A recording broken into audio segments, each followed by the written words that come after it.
The paper in Claire Whitman's hands was not meant to test her. It was meant to expose her, and everyone in that room understood it without needing to say a word, because the piece the judges had selected was known not just for its difficulty, but for its precision, a composition that demanded years of disciplined training, flawless control, and an emotional range that could not be faked. And as the title of the song quietly circulated through the front rows, a low murmur began to spread, subtle at first, then unmistakable. "No way," someone whispered. "That is not even fair." Another added, though there was no sympathy in their voice, only anticipation, because this was exactly what they had been waiting for. The moment where confidence collapses under pressure, where someone who does not belong is reminded of it publicly and completely. And near the judge's table, the vocal coach leaned back with a faint smile that did not quite reach his eyes, his pen tapping slowly against the table as if counting down to something inevitable. While Claire stood there, the sheet music steady in her hands, her gaze moving across the notes not as someone overwhelmed, but as someone remembering. And that difference, though invisible to most, carried a quiet weight that had not yet revealed itself. The assistant cleared his throat softly, breaking the tension just enough to formalize the moment. "Whenever you are ready," he said, his voice neutral, though his eyes held a flicker of curiosity now, perhaps the first genuine reaction anyone had shown since her name was called. Claire nodded once, a small, almost imperceptible gesture, and stepped forward onto the center of the stage, the polished wood reflecting the soft glow of the lights above her. And for a brief second, everything seemed to narrow, the room, the people, the whispers, all fading into the background as she reached the microphone stand, her fingers adjusting it slightly, not nervously, but precisely, like someone who understood the importance of small details. Behind her, a quiet laugh slipped out again, less restrained now. "She does not even know what she is holding," a voice said under their breath, followed by another. "This is going to be over in 10 seconds. But Claire did not turn, did not react, did not give them anything to confirm their expectations. Instead, she placed the sheet music on the stand, though she barely looked at it now, because whatever recognition had passed through her moments earlier had already settled into something deeper, something steady, the kind of calm that does not come from ignorance, but from certainty. And at the judge's table, the vocal coach leaned forward again, his expression sharpening, watching closely now, because something about her stillness did not match the narrative he had already written in his mind. And across the room, phones began to rise subtly, contestants preparing to capture what they assumed would be an awkward failure, a moment worth sharing for the wrong reasons, the anticipation shifting from quiet amusement to focused attention, as if the entire room had unconsciously agreed to witness this together. And then, just before the first sound could break the silence, Claire closed her eyes, not dramatically, not as a performance, but as a return, a brief retreat into a place no one else in that room could see. And in that single breath, something changed, not in the room, not yet, but in the space around her, as if the noise that had defined the past few minutes had finally reached its limit and could go no further. The laughter, the whispers, the judgment, all of it suspended in a fragile stillness that no one acknowledged, but everyone felt. And somewhere in the back, one of the contestants lowered their phone just slightly, a flicker of uncertainty crossing their face. Because for the first time since Claire Whitman walked through those doors, the outcome no longer felt predictable. And at the front, the vocal coach stopped tapping his pen, his hand resting motionless against the table as his eyes fixed on her, waiting, not for confirmation of failure anymore, but for something he could not yet define. And then, in a room that had been so certain of what was about to happen, the silence stretched just long enough to make everyone question it. Just long enough to make the next moment matter more than they expected, and just long enough for Claire Whitman to inhale, steady, controlled, and completely unshaken, as the air itself seemed to hold its breath with her. The first note did not explode into the room. It did not demand attention. It did something far more dangerous. It arrived with absolute control, clear, steady, and impossibly precise, cutting through the silence like a single beam of light that no one had prepared for. And in that exact moment, every assumption that had filled the space just seconds before began to fracture, because what they heard was not hesitation, not weakness, Not the fragile voice they had expected. It was mastery, quiet, and undeniable, and the effect was immediate. The laughter that had hovered in the air vanished as if it had never existed. The whispers collapsed into nothing, and even the subtle movements in the room seemed to freeze. As though the sound itself had taken control of time, Claire Whitman did not rush. She did not try to impress. She simply continued, each note placed with intention, each phrase unfolding with a confidence that did not need validation. And as her voice rose and settled into the structure of the piece, it revealed something deeper than technical skill. It carried emotion that could not be rehearsed, the kind that only comes from lived experience, from years that no one in that room had bothered to imagine. And near the front, the vocal coach's posture shifted, slowly at first, then completely, his earlier amusement replaced by a sharp focus, his eyes narrowing not in judgment, but in recognition. Because he knew this piece, he knew its demands, and more importantly, he knew how rarely it was performed correctly. Yet what stood before him was not just correct, it was elevated, refined beyond expectation. And to his right, another judge leaned forward, their pen forgotten in their hand, their attention fully captured, while behind Claire, one of the contestants who had been recording lowered their phone entirely, their screen still glowing but forgotten. Their expression caught somewhere between disbelief and realization, and still, Claire did not look at them. She remained centered, her eyes now open, focused not on the judges, not on the audience, but somewhere just beyond them, as if the room itself had ceased to matter, her voice filling the space not by force, but by presence. And with each passing second, the transformation became undeniable. What had been a stage set for quiet humiliation had turned into something else entirely, something no one had planned, something no one could interrupt. And when she reached the first major transition in the piece, the moment where many faltered, where even trained performers lost control, she did not hesitate, her breath steady, her tone unwavering, moving through it with a fluidity that felt almost effortless. And that was when it truly settled, not just in the minds of the judges, but across the entire room, the understanding that this was not luck, not a hidden trick, but the presence of someone who had long surpassed the level everyone else was striving for. And the silence that followed her voice between phrases grew heavier, no longer empty, but filled with attention, with respect that had not been offered before.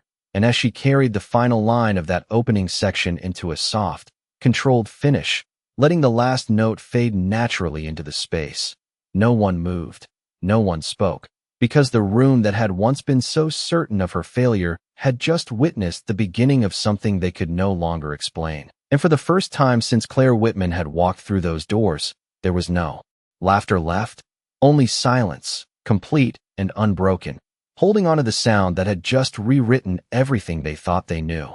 The silence did not break when the note faded. It deepened, stretching across the room with a weight that no one dared to disturb, as if even the smallest sound would shatter something rare and fragile that had just taken form. And for a moment, Claire Whitman simply stood there, her posture unchanged, her expression calm, allowing the final resonance of her voice to settle naturally into the space, without forcing a conclusion, without seeking approval. And that restraint, that quiet control, carried more authority than any dramatic finish ever could, because it made one thing unmistakably clear: she was not performing for them. She never had been. And at the judges' table, the shift was no longer subtle.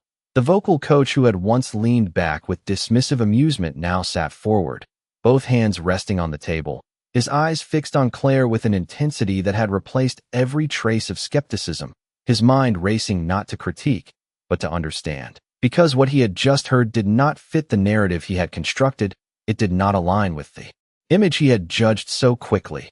And that realization settled into something uncomfortable, something undeniable. To his left, another judge slowly removed their glasses, blinking as if to confirm that what they had witnessed was real, their pen now completely forgotten.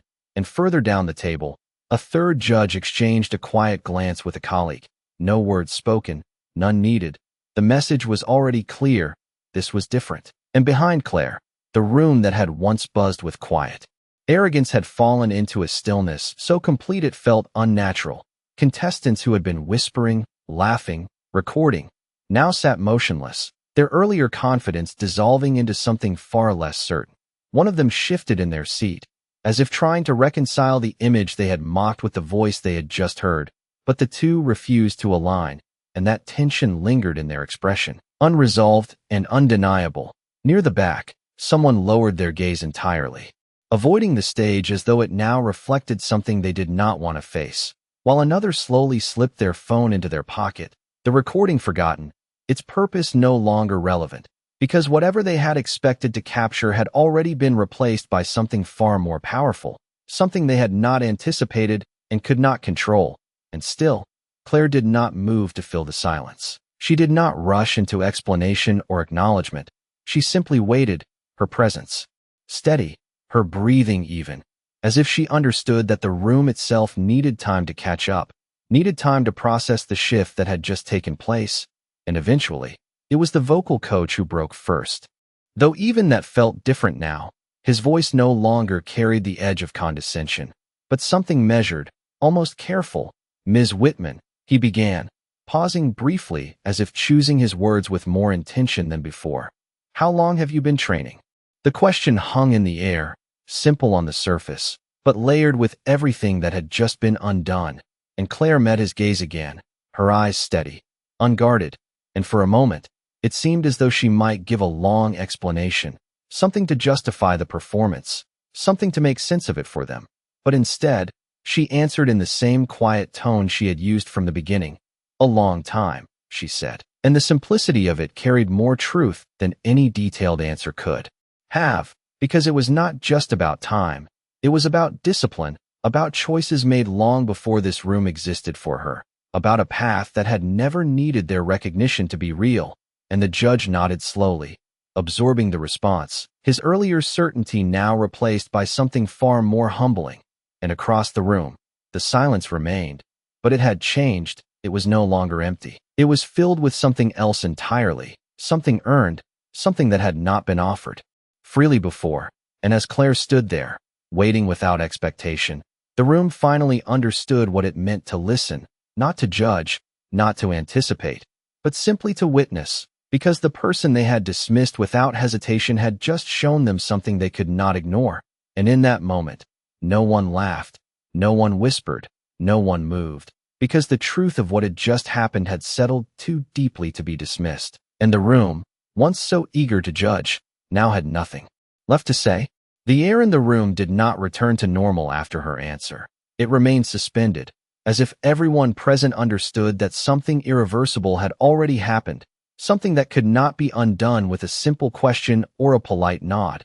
And for a few seconds longer, no one spoke, not because they did not know what to say, but because they were realizing that the way they had seen her before no longer existed. It had been replaced completely. And at the judge's table, the vocal coach shifted again, this time slower, more deliberate, his fingers interlocking as he leaned forward, studying Claire with a new kind of attention, one that was no longer searching for flaws, but searching for context. "Would you be willing to continue?" he asked, his voice measured, almost respectful now, and the phrasing itself carried weight, because it was no longer a command, no longer a test.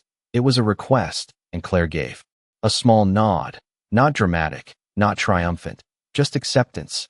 And as she turned her focus back to the microphone, something subtle changed again, not in her, but in the room. The audience adjusted in their seats, some leaning forward, others sitting straighter, their earlier ease replaced by a quiet anticipation that felt entirely different from before, because now they were not waiting for a mistake. They were waiting to understand how far this would go, and the judges, once relaxed in their authority, now held still, their attention fully anchored, as Claire took a breath, deeper this time, grounding herself not in the pressure of the room, but in something internal, something that had been building long before this moment. And when she began again, it was not just a continuation, it was a progression, her voice expanding into the next passage with a richness that filled the space more completely than before, the dynamics shifting with precision, her control unwavering even as the piece demanded more complexity, more emotion, more risk, and she gave it all without hesitation, without showing strain, as though the difficulty that had been chosen to expose her was instead revealing something far greater, and the judges could see it now, not just hear it. In the way she carried herself, in the way each phrase connected seamlessly to the next, in the way she never once looked uncertain and across the room. The transformation in the audience became more visible. One contestant who had earlier leaned back with casual confidence now sat forward with their elbows on their knees, their eyes locked on the stage.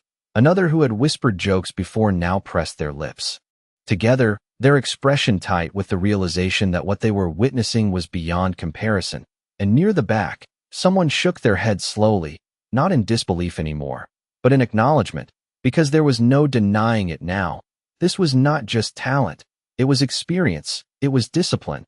It was something earned over time in ways that could not be imitated. And as Claire reached a particularly demanding sequence, one that required both technical precision and emotional depth, the room seemed to tighten around her, as if everyone instinctively understood that this was the moment where even the best could falter. But she did not falter. Her voice remained steady, rising and falling with control that felt effortless, her transition smooth, her tone consistent, and when she resolved the phrase, carrying it into a soft but powerful finish, the effect was immediate. A quiet intake of breath moved through the room, not loud enough to break the silence, but enough to signal that everyone had felt it. And at the judges' table, the vocal coach exhaled slowly, his earlier skepticism now completely gone, replaced by something far more rare, respect, and he did not try to hide it. While beside him, another judge gave a slight nod, almost instinctive, as if acknowledging a standard that had just been met and exceeded. And still, Claire remained composed, not reacting to their reactions, not searching for approval, because she was not performing for their validation. She was simply completing what she had begun, and as the final section of the piece approached, the room held on to every note, every pause, every breath, not because they were waiting for the end, but because they did not want to miss a single second of what had already changed everything they thought they understood about her. And in that moment, the power in the room no longer belonged to the judges. It no longer belonged to the audience. It belonged entirely to the woman they had once dismissed, and no one dared to interrupt it. As the final section approached, the room no longer felt like an audition space. It felt like something suspended outside of time, where every person present had unknowingly surrendered their expectations and was now fully absorbed in a performance they could not control or predict. And Claire Whitman stood at the center of it all, her voice carrying with a strength that was no longer questioned, only followed, each note landing with intention, each breath measured with precision. And yet there was something more now, something deeper than technique, because as she moved into the closing passage, her expression shifted ever so slightly, not outwardly dramatic, but inwardly focused, as if the music was no longer something she was performing, but something she was remembering, something she had lived through. And that quiet transformation reached the audience without explanation, without effort, because the emotional weight in her voice began to resonate in a way that no technical perfection alone could achieve. And across the room, the reactions reflected it. One of the contestants who had earlier mocked her now stared at the stage with wide, unblinking eyes, their earlier confidence completely dissolved. Another slowly shook their head, not in disbelief anymore, but in quiet acceptance of something undeniable. And near the front, one of the judges placed their hand gently over their mouth, not to hide a reaction, but to hold it in, because the moment demanded silence, demanded respect, demanded presence. And still, Claire continued, her voice rising into the most demanding portion of the piece, the part that required not only control, but courage, because it left no room for hesitation, no space to recover from a mistake. And yet she entered it without fear, her tone unwavering, her transitions seamless, her delivery carrying a clarity that cut through the room with absolute certainty. And as the final high note approached, the tension in the room tightened, not with doubt, but with anticipation, because now everyone understood exactly what was at stake, not for her, but for them, for the way they had judged her, for the way they had reduced her before ever hearing her voice. And in that single breath before the note, the entire room held still, completely unified in a silence that no one dared to break. And then she released it, the note rising effortlessly, full and resonant, sustained with a control that felt almost unreal. filling the space not just with sound, but with presence, with truth, with something that could not be questioned or diminished, and it lingered there, suspended in the air long enough for everyone to feel it completely, before she guided it into a gentle, precise finish, allowing it to fade naturally, not forcing applause, not seeking reaction, simply letting it exist. And when the final sound disappeared, the silence that followed was absolute. No shifting, no whispering, no movement, just a stillness that carried more meaning than any immediate reaction could. And for a brief moment, no one seemed to remember how to respond, because what they had just witnessed had not only exceeded expectations, it had dismantled them entirely. And at the judges' table, the vocal coach slowly leaned back, his eyes still fixed on Claire, his earlier authority replaced by something quieter, something more reflective, because he knew, without needing confirmation, that this was not just a successful audition. This was a moment that would be remembered, not for the performance alone, but for the way it had exposed the room itself. And behind Claire, the contestants remained frozen, their earlier laughter now nothing more than a distant memory, replaced by a silence that carried its own kind of weight. The weight of realization, the weight of being wrong. And as Claire stood there, her posture steady, her expression calm, she did not claim the moment. She did not acknowledge the shift. She simply existed within it, as if she had known all along that this was exactly how it would unfold. And in that stillness, the room finally understood what it meant to be silenced, not by force, not by authority, but by something far more powerful, undeniable truth. For a moment longer, nothing happened, the kind of silence that does not come from uncertainty, but from impact, the kind that settles deep enough that no one dares to interrupt it. And Claire Whitman remained exactly where she stood, her hands relaxed at her sides, her breathing steady, her expression unchanged, as if the magnitude of what had just unfolded did not require acknowledgement, because it had already spoken for itself. And then, slowly, almost reluctantly, the first reaction emerged, not loud, not immediate, but unmistakable. One of the judges exhaled audibly, a quiet release of tension that seemed to ripple outward, followed by the soft sound of a chair shifting, and then another, until the room began to move again. Not in chaos, not in excitement, but in a controlled, almost reverent way, as if everyone was recalibrating their place within a moment they had not expected to experience. And at the center of it, the vocal coach finally spoke, his voice lower now, stripped of the authority it once carried, replaced by something far more grounded. "Thank you," he said, the words simple, but delivered with a sincerity that had been entirely absent before, and it was not the kind of thank you given out of routine. It was the kind given when someone recognizes that they have just been shown something they did not deserve to witness. And beside him, another judge nodded slowly, their expression thoughtful, almost humbled, as they leaned forward, their fingers lightly resting on the table as if anchoring themselves in the present. That was, they began, but the sentence did not finish, because whatever words they had intended to use did not seem sufficient, and they let it fall into silence instead, which somehow said more than any praise could have. And behind Claire, the contestants were no longer hiding their reactions.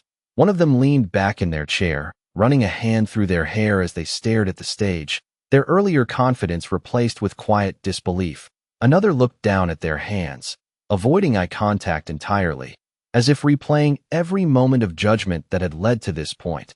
And near the back, someone let out a small, almost involuntary laugh, not mocking, not dismissive, but stunned, as if trying to process how quickly everything had changed. And yet, no one clapped. Not yet, because applause would have felt too small, too immediate, too insufficient for what had just taken place. And so the silence returned, but this time it was different. It was not empty. It was full, dense with recognition, with respect that had been earned rather than given, and the weight of it pressed gently against everyone in the room, forcing them to sit with it, to understand it. And then, the vocal coach shifted again, this time standing slowly from his chair, the movement deliberate, drawing the attention of everyone present.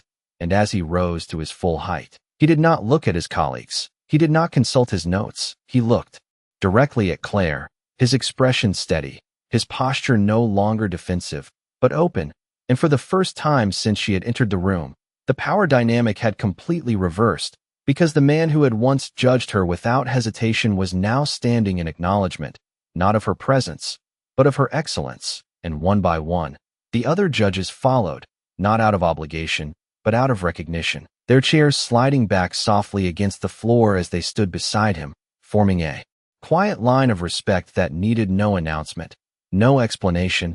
And across the room, the contestants watched, some with wide eyes, others with lowered gazes, but all of them understanding exactly what it meant, because in a place where approval was rarely given, where standing was reserved for something exceptional, this was not just a reaction, it was a statement.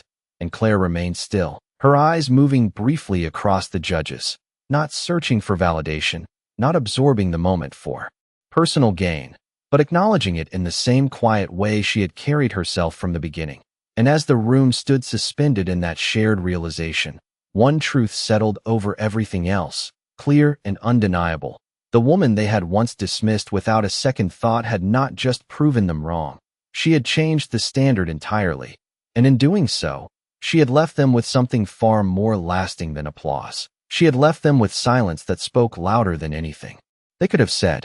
The room did not rush to fill the silence that followed, because something deeper had already taken its place, something that could not be replaced by noise or applause or even words. And Claire Whitman stood there as the judges remained on their feet, their presence no longer a symbol of authority, but of acknowledgement. And for a long moment, nothing else mattered, not the competition, not the outcome, not the expectations that had once defined the space, because all of it had already shifted beyond recognition. And slowly, the vocal coach took a single step forward, his voice measured but clear. "Ms. Whitman," he said, pausing briefly as if aware that anything he said now carried more weight than before. "We would like to invite you to the final round." And the words, though simple, carried an unmistakable finality, not as a decision made lightly, but as one that had been earned without question.